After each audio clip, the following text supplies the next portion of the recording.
एक माँ अपनी औलाद को 9 महीने कोख में रखती है और खुद भूखी रह के अपने बच्चों को खाना खिलाती है, लेकिन कोई सोच सकता है क्या वही औलाद एक सरकारी नौकरी और कुछ पैसे के लालच में अपनी माँ की ही जान ले लेगी।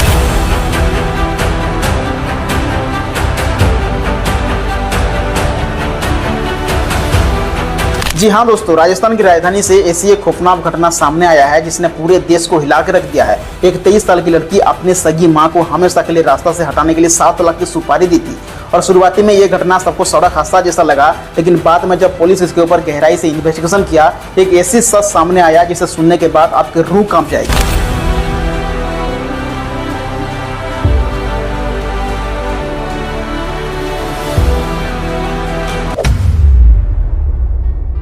ये कहानी शुरू होती है राजस्थान की राजधानी जयपुर के प्रतापनगर इलाके की एयरपोर्ट कॉलोनी से, जहां 45 साल के नीरज शर्मा अपने परिवार के साथ रह रही थी और उसके परिवार में उसके पति विजय कुमार शर्मा जो जयपुर के कोर्ट के LDC यानी लोअर डिवीजन क्लार्क थे, और उनके एक 23 साल की बेटी भी थी जिसका नाम आयुषी शर्मा, और उनके एक छोटा बेटा भी था जिसका नाम आयुष जो मानसिक रूप से कमजोर था। लेकिन करीब 1 साल पहले साल 2025 में विजय कुमार शर्मा की अचानक से मौत हो जाती है। तो नियम के मुताबिक अगर किसी सरकारी कर्मचारी की नौकरी के दौरान उसका मौत हो जाता है तो उसका नौकरी अनुकंपा के तहत उसके परिवार के किसी सदस्य को मिलता है, लेकिन ये नौकरी उनके बेटे को मिलने वाला था। लेकिन उनका बेटा छोटा होने की वजह से ये नौकरी उनके 23 साल की बेटी आयुषी को मिलने वाला था।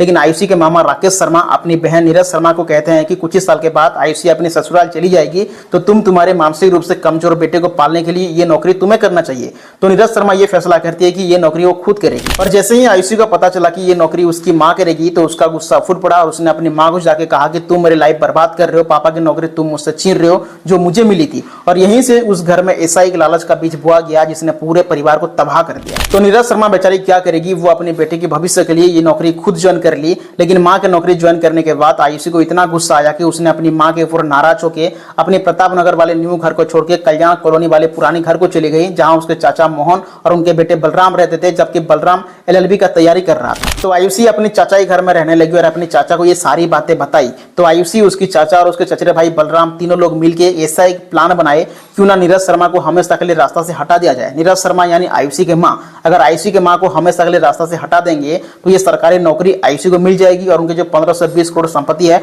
वो भी आयुषी के नाम पर हो जाएगी। और तीनों ने मिलकर पूरे 3 महीना तक प्लानिंग की कि कैसे नीरज शर्मा को हमेशा के लिए रास्ता से हटाएंगे। और आयुषी शर्मा अपने चाचा को यह भी कह दिया था कि उसके माँ के मौत के बाद उसके पापा की जितने भी जमीन जायदाद है उससे आधा हिस्सा वो उनके नाम पर कर देगी। अब उसके चाचा ये बात सुनने के बाद पूरे फुल तैयारी में लगे नीरज शर्मा को हमेशा के लिए रास्ता से हटाने के लिए, और उन्होंने भरतपुर के रहने वाला हेमंत शर्मा नाम का एक लड़का को संपर्क किए और नीरज शर्मा को हमेशा के लिए रास्ता से हटाने के लिए हेमंत को 7 लाख का सुपारी दिया गया।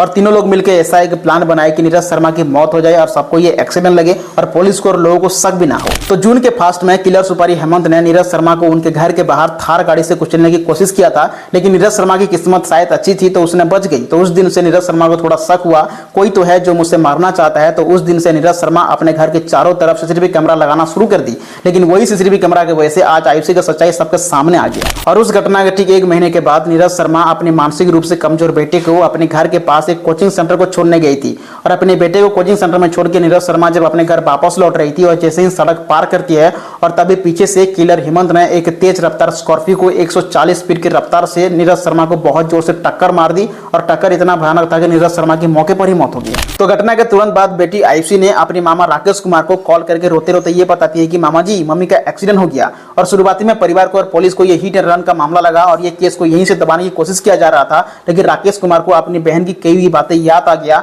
कि उसे कोई मारना चाहता था, इसलिए वो अपने घर के चारों तरफ CCTV कैमरा लगाई। तो राकेश कुमार ने पुलिस में ये शिकायत दर्ज करवाई कि ये एक्सीडेंट नहीं हो सकता, किसी के प्लान हो सकता है, क्योंकि कुछ ही महीना पहले नीरज के ससुराल वाले उसे जान से मारने की धमकियां दिए थे और उसकी बेटी आयुषी भी उसके खिलाफ। और राकेश कुमार की बात को यकीन करके जयपुर के DSP और पुलिस के पूरे टीम उस इलाके के कई CCTV कैमरा जांच करना शुरू कर दिए। और CCTV कैमरा जांच करने के बाद पता चला कि उस दिन एक स्कॉर्पियो गाड़ी अपने रास्ते सीधा ही जा रहा था और जैसे ही नीरज शर्मा को देखता है तो वो जानबूझ के नीरज शर्मा को बड़ी बेरहमी से कुचल दिया और मौके से ही फरार हो गया। इसमें साफ पता चल रहा था कि ये कोई एक्सीडेंट नहीं था बल्कि सोची समझी मर्डर था। फिलहाल पुलिस 23 साल की आयुषी शर्मा को हिरासत में ले लिया है और उसे पूछताछ करना शुरू कर दिया है। लेकिन उसे पूछताछ करने के बाद एक ऐसी सच्चाई सामने आया जिसने पुलिस के होश उड़ गए, क्योंकि आयुषी शर्मा खुद कबूल किया है कि सरकारी नौकरी और प्रॉपर्टी के लालच में आयुषी शर्मा अपने ताऊ और चचेरे भाई के साथ मिलकर अपनी मां की ही हत्या कर दी। तो पुलिस इस पूरे मामले में आयुषी के समेत 7 लोगों को अरेस्ट कर लिया है, जबकि मुख्य आरोपी यानी इस घटना के मास्टरमाइंड आयुषी के चचेरे भाई बलराम शर्मा अभी फरार बताई जा रही है। लेकिन इस केस में और एक केस ऐड हो गया, जैसे नीरज शर्मा के भाई राकेश कुमार पुलिस में यह शिकायत दर्ज करवाई कि साल 2025 में जो विजय कुमार शर्मा की मौत हुई थी, उस मौत के पीछे भी इन लोगों की हाथ हो सकती है, क्योंकि उसके मौत से पहले इन लोगों ने जमीन जायदाद के लिए उसे जान से मारने की धमकियां दिए थे और कुछ ही दिन के बाद उसका मौत हो गया था। फिलहाल पुलिस इस मामले के ऊपर भी जांच कर रही है। दोस्तों, इस घटना ने हमें सोचने पर मजबूर करता है कि आज की पीढ़ी सरकारी नौकरी या कुछ पैसे की लालच में किस हद तक जा सकता है। सोच के देखो, जिस मां ने पूरे 9 महीना तक कोख में रखा, उंगली पकड़ के चलना सिखाया, आज उसी मां को एक बेटी ने सरकारी नौकरी या कुछ प्रॉपर्टी के लालच में जान से ही मार दिया। दोस्तों, आज की डेट में किसी के ऊपर भरोसा नहीं है, क्योंकि यहाँ कुछ पैसे की लालच में या नौकरी के लालच में अपनी खुद की मां को ही हत्या कर रहे हैं। पता नहीं इस दुनिया किस मोड़ पर जा रही है और आगे क्या क्या देखना बाकी है। इस पूरी घटना के ऊपर आपका क्या राय है, कमेंट सेक्शन में जरूर बताना। और जितने लोग हमारे इंस्टाग्राम पेज को फॉलो नहीं किए हो, जाके फॉलो जरूर करना, क्योंकि वहां डेली अपडेट मिलता है। आज की वीडियो इतना ही, बहुत जल्द मिलेंगे एक नए एपिसोड में। जय हिंद।